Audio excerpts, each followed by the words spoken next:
Yeah, that gets us right to the heart of it, doesn't it? Is this whole cushioning thing a form of cheating? Or is it just being smart and prepared for how wild modern dating can be? That's the exact question we're going to dig into. All right, so before we can have the debate, we've got to make sure we're all talking about the same thing. What exactly is cushioning?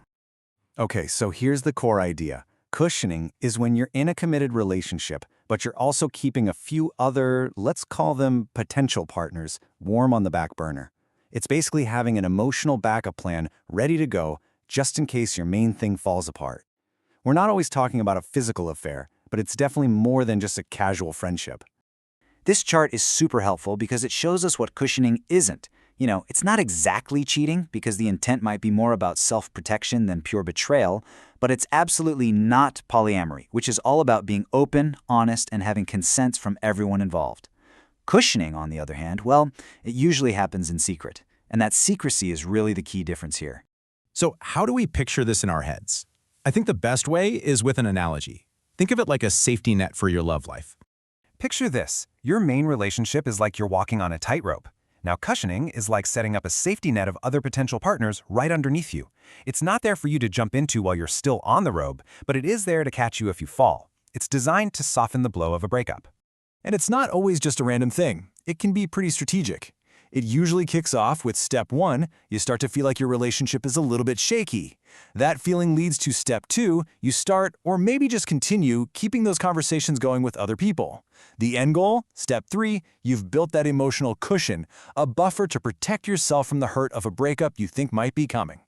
Now, because this topic is so murky, a ton of myths and justifications have sprung up around it. So let's try to separate the popular myths from the more complicated reality. Let's bust a few of these, shall we? First up, the idea that it's just harmless flirting. The thing is, the second your partner finds out, it can absolutely destroy trust, so not so harmless. Then there's the "we're just friends" argument. That doesn't really work either, because the intent is completely different. These aren't just friends, they're potential romantic backups. And finally, while it's easy to say only insecure people do this, for a lot of people, it's actually a calculated strategy for dealing with a dating world that can feel pretty unstable. So if you're trying to figure this all out, just remember these 3 things. First, it all comes down to intent. Is this person just a friend, or are they a backup plan? Second, secrecy is the giant red flag.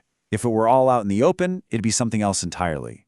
And third, the motivation is almost always about a need for security, usually driven by a deep fear of being alone. Okay, so why are we even talking about this? Why does understanding a term like cushioning actually matter if you're trying to date today? Well, because it's not just about one person's sneaky behavior. Cushioning is really a symptom of a much larger trend. It tells us a lot about the uncertainty and the deep, deep desire for security that people feel in a dating world that, well, often feels like it has none. Which, brings us right back to that huge central question. Is setting up a romantic safety net just smart, strategic planning for a tough world, or is it a sign that someone was never really, truly all in to begin with? That's the tricky line we all have to figure out for ourselves.